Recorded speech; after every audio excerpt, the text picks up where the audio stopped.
Hello everyone and welcome back to another video. And today we're gonna do some light testing with the Gigabyte EP45-UD3R. So I have my quad-to-quad Q9450 in there right now. Just one RAM stick because even though, well, I tested the board, it had a lot of issues with booting up things, and I guess I mostly solved this, but there's still sometimes, like, it worked before, but right now where it's set up it just kind of didn't work. Yeah, booting two RAM sticks in this, or more than two, is sometimes a bit difficult, and because I don't wanna deal with like random boot issues while I do this, I just used one stick in the most stable slot, which is the right yellow one. For some reason, this is a daisy chain board as far as I'm aware, so the red one would should be more stable, but for some reason this slot where the stick is right now is the most reliable. But yeah, so I'm not going to keep this board for long. This is a board for a friend in Italy who also got the Rampage 3 Extreme I made a video about a while ago. And I'm just kind of testing this and before I send it to him. And he's probably also going to get that CPU because, like, I don't know a lot about LGA775 overclocking, and he told me that my Q9450 is apparently pretty good, and I don't really have a lot of use for it, so he's just getting that CPU with the board. Yeah, so this is the test setup. We're just going for our FSB, so front side bus clock, or like CPU clock here. So on 775, like, this CPU has a locked multiply, it cannot go higher than 8. So instead, you overclock the CPU by raising your frontside bus, which also overclocks the RAM, which is why there's one of the dominators in there, because this can hopefully clock high enough so that we're not maxing the RAM but the CPU first. And yeah, so there's just a GT240 in here, just one RAM stick. I have this little postcard here, which is in case anything bad happens, and I also have a fan on the north bridge and VRM just to keep that cool. And the CPU is of course on water cooling, which the radiator is one of the radiators. One radiator is down here, the other radiators can't reach out right now, is on the open window sucking in cold air from the outside, so to keep the CPU nice and cold. And yeah, so that's basically the bench. And I'm gonna mount the camera to look at the screen now, and I'm gonna go through the BIOS and then the whatever we're gonna end up with. Alright, here we go. We are booted into the BIOS of the board right now. Pretty basic BIOS, like it's an old board, so we just get this non-UEFI BIOS, and I've already put in some settings that I have booted. So as you can see here, we do not have a lot of choice for the multiplier of the CPU. The board can do this, but I've actually not seen the clock in software, like when it's actually booted, change. So I left this empty. And then here we have our FSB clock, which stock on this is 333. So that would be 2.66 gigahertz, and I have it set to 450, which would bring us to 3.6 gigahertz. Now, and then also the RAM, which would boot to 1440, I've set to the lowest multiplier so that we only are at 900 to hopefully not exceed the maximum RAM clock that this stick can do. And now we're getting to some of the kind of sketchy things. The timings are auto on the RAM, and so is vCore. If I set vCore manually, it just doesn't post for some reason. Also same for, I assume this is north bridge voltage. I'm not touching any of the voltages. If I do it, if I set like vCore to 1.4 volts or something, or 1.35, it just doesn't post. Or like sometimes it does boot, but then it's incredibly unstable. So I don't know what's up with that. But if I just leave this on auto, in software it always defaults to 1.36 volts if I leave it on auto and overclock. So yeah, also Dram Voltage. It's meant for 2.1 volts, but if I change this, it causes problems, apparently, from the bit of testing I did. Maybe we're gonna change to like 2.1 volts here, because that's what it's rated for. But before, when I touched voltages, I just had boot problems. Even when like I didn't change any clocks from this. One thing I was told though is to disable all the C states, so I guess this and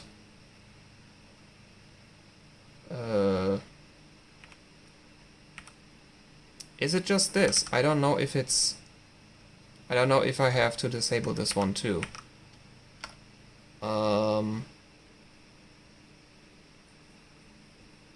Yeah, I mean, I guess this is it. So we reboot now.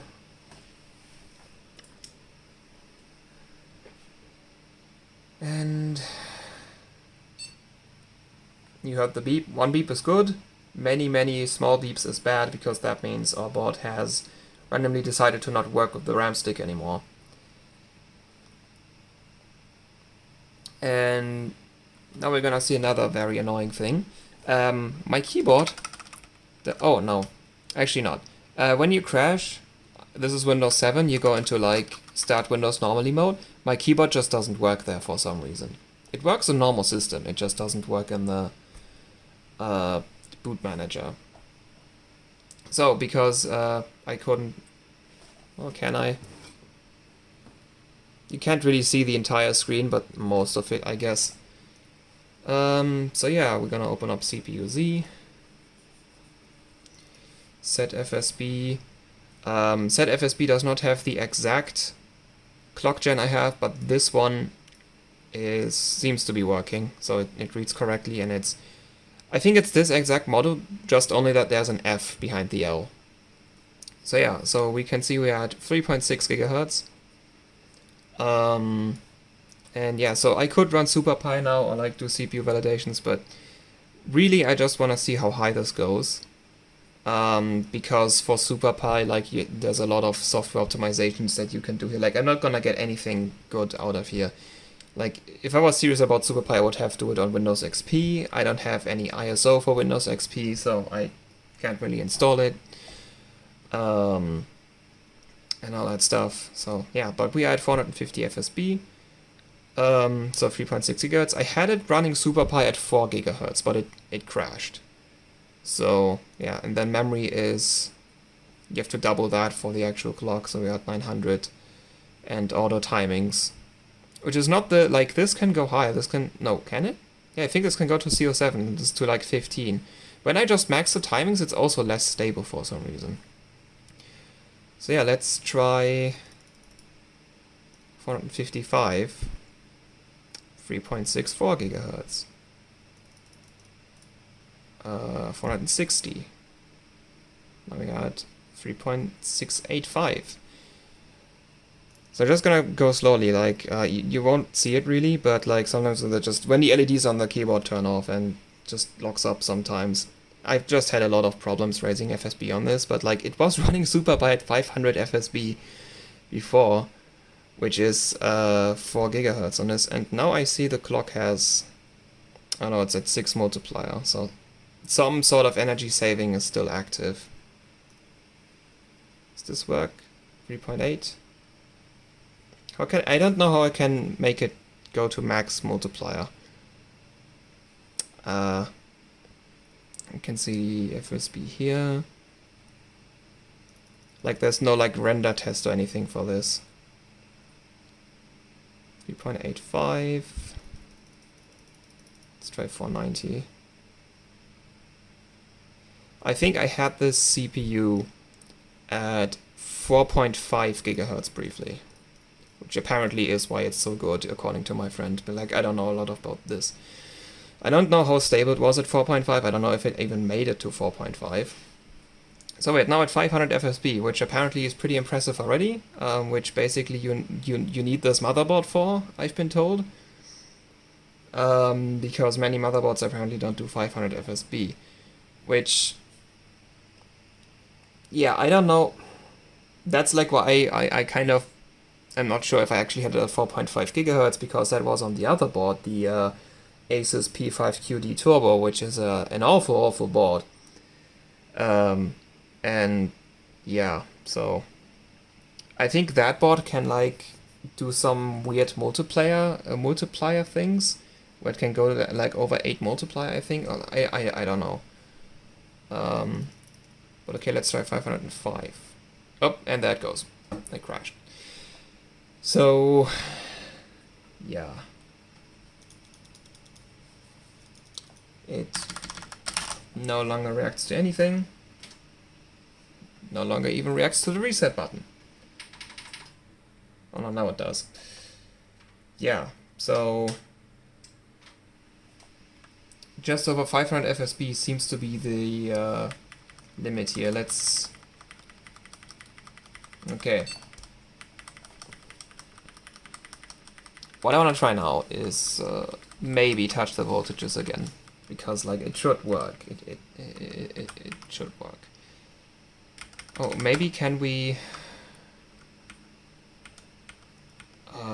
I have no idea what to do here. Can we like lock the multiplier? Just set it to... no.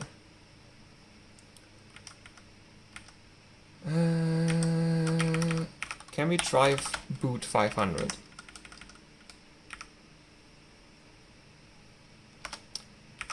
Maybe setting this to standard will help. Yeah, this is at 1000 memory. Like, we could have just exceeded the memory, which I don't have a calculator with. No, actually I do have a calculator with me. I'm bad at math, so I'm doing everything with a calculator. So 505 was what we were trying. And now I don't know what the... No, that's just... Yeah, that's just 1010 memory. Don't know then. Maybe it was the voltage. Maybe it was just the voltage. So 2.1 volts, which is what this stick is rated for. CPU V-core, I'm not gonna touch now. Maybe this will help. Which I presume is the North bridge. So let's try 1.2 volts. I don't know where the limit is, but I think I remember something about don't go over 1.4. But I don't want to degrade this North bridge. So, I mean, if it was really at 1.1 before, then maybe 1.2 should help. So let's see if we can even boot at all, because before I was just having... It was just like not booting at settings like that before. And now it actually seems to be working according to the postcode. Yay! Okay, this could be good.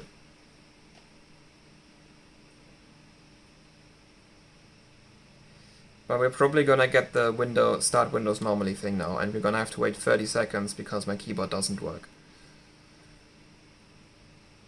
Yep. So, arrow keys don't work for selecting, pressing enter, doesn't do anything. I don't know why, I have no idea why. The keyboard works in this state on my other motherboard, it doesn't work with this motherboard. I would assume that some sort of USB drivers are missing, but then why is it working in the system? And I also couldn't find any USB drivers on Gigabyte's website in the support section for this, so... Yeah.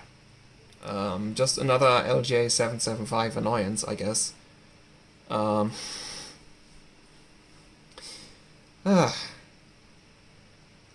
Alright, so we are apparently booted. Are we actually booted at 500 FSB? Or did it just reset back to stock? That it does that sometimes. No, we are actually at 500 FSB. Cool. Very cool. Oh, now it's at 1.4 volts. That's interesting.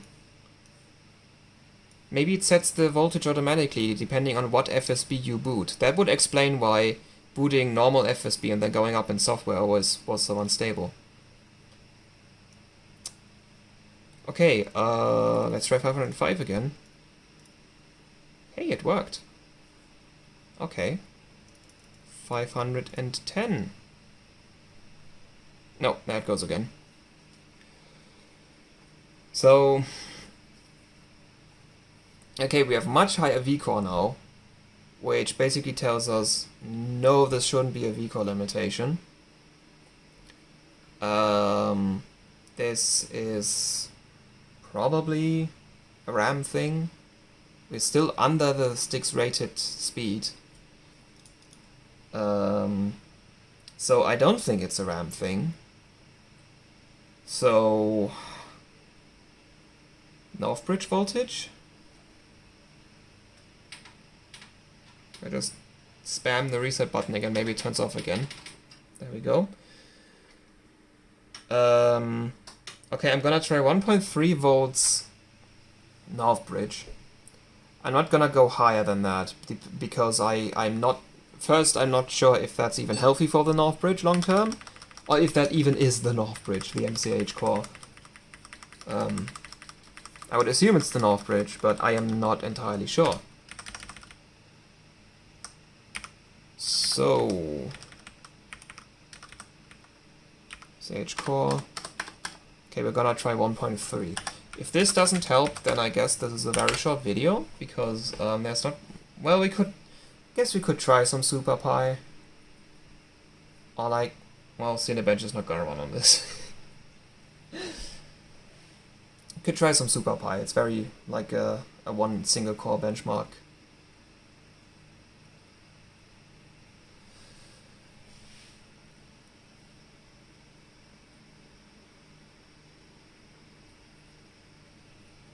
Now we wait again.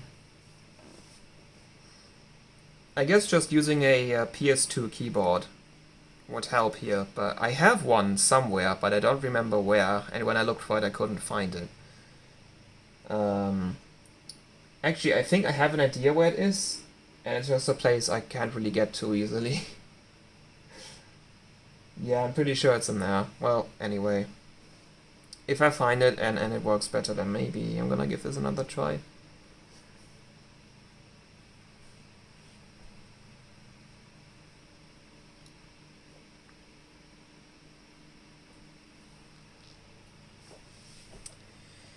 There we are. This is so annoying, this USB stick thing. Like, I have a USB stick to save all my benchmark results because, well, I once saved them on the operating system. That operating system went corrupt and all my results were gone, which is, well, I mean, I've been teasing a box of dry ice in the community section, and it's like been 2 weeks or something like that since I used that up. There's no content on dry ice because all my results got deleted. And it's not, I didn't really get great results anyway. I actually made 2 videos and they're both really bad. I guess one can go up, but the first one is literally just 40 minutes of me being angry with my test bench for not working. Which, by the way, I've also made the decision I'm probably never going to get dry ice again. I am going to get a phase change single stage chiller. That's what I'm gonna get instead. It's about the same temperature and it doesn't cost you tens of euros per hour to run. And yeah, like, it's a one-time investment. It's kind of high price investment, but you can keep it for a long time. And it's worth it for me because it's still cheaper than getting an LN2 and LN2 Duo. So yeah. So Super Pi. I have no idea if this will be stable. But let's do Super Pi 1 million. It crashed before, but that was at like lower vCore than this. Oh, and I just noticed I didn't optimize the settings. Yeah, this is gonna be like a trash result. Oh, actually, that's the best result I have yet. Because 4 GHz. But what I forgot to do is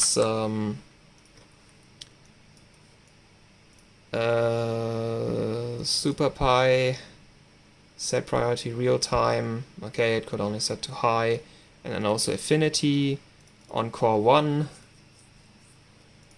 And now it should be a bit faster. So 11.8 seconds. Let's see if we can beat that.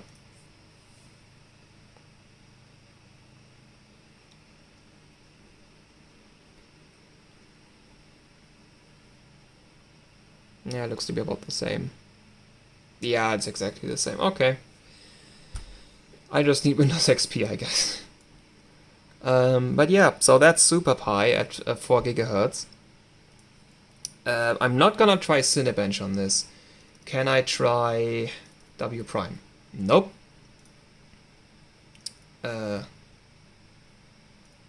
Okay. Core temp. I wanna see your temperatures.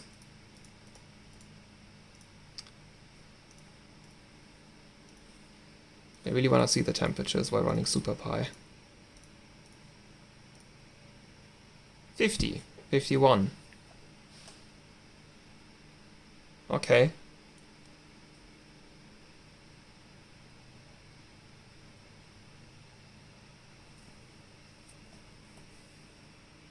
Yeah, now it's slightly slow because more things are running. Alright.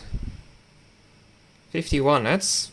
I mean, yeah, it's a 360 and a 240 rad on just the CPU. And the pump is max, and the 360 rad is sucking in cold air from the outside, so... But still, like, this is 1.4 volts, like, that's, okay, let's try push it again, 505. So, actually 5 megahertz FSB is like a lot of CPU clock. That was like almost 50 megahertz CPU clock. Let's see if this runs.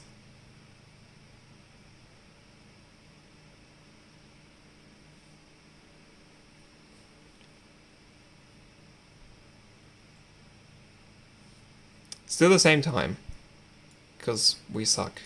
Oh. Okay, let's rerun it without core temp. Actually, also let's close this, and I've also been told to just close everything to get the best time.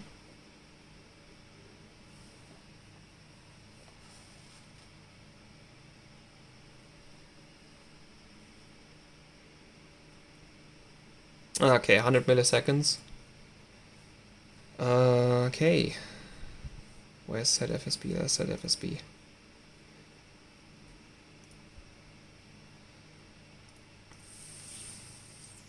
Seven?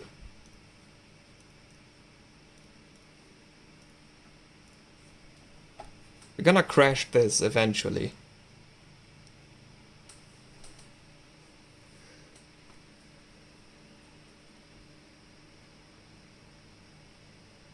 Said it doesn't tell you the clock here. Like GPU Pi tells you your maximum clock. But I mean, yeah, you can just take the FSB and then multiply by 8, and then you get your clock. Okay, we know 510 should crash it. So let's try 508. We're going in 1-digit differences here. We want to get the maximum out of this, even though this is probably far from max, just because I don't know enough about LGA775 to get this running properly.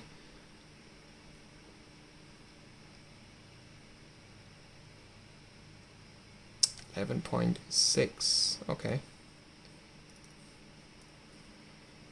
509.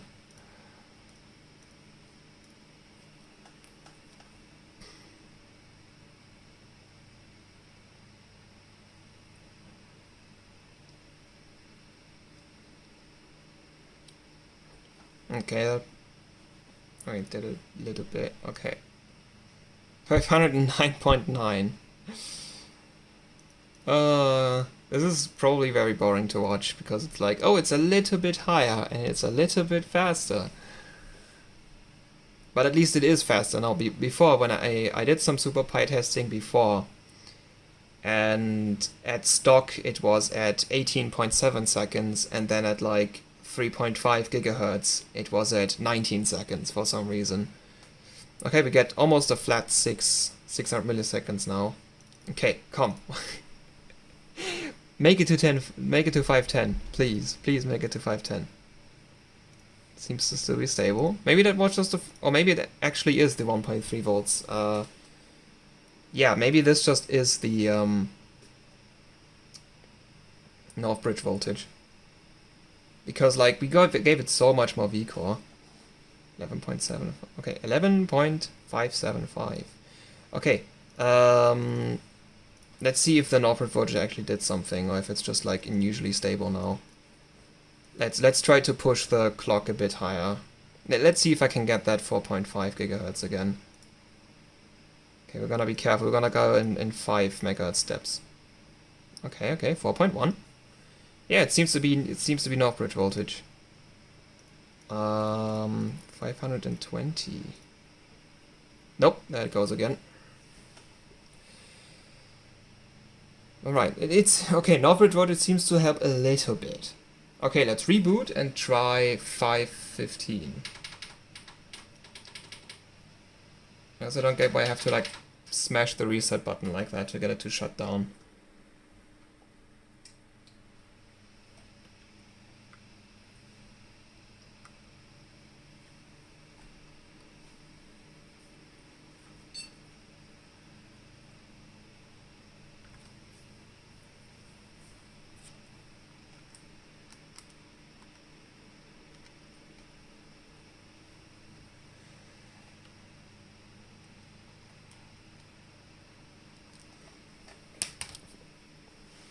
If we get a super pad over 4.1, I'm happy. And I guess then I'm gonna call the video, because this is actually kinda long now. Especially because we need to keep doing this.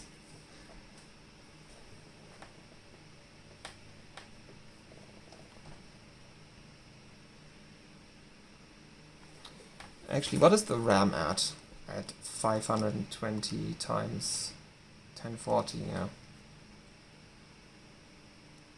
That should not be the RAM. We're kind of close to the type 1066, what it's rated for. Like, it can probably push higher than that, but we are within spec, and we're running looser timings than what the XMP profile calls for, which actually surprised me. I did not know that CPUs this old, like platforms this old, have XMP, but you saw the XMP option in the BIOS.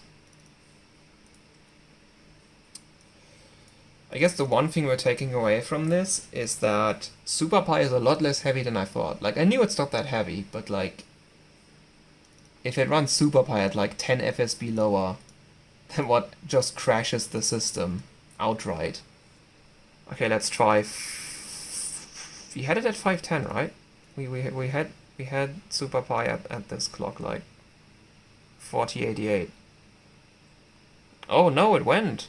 No. Oh no.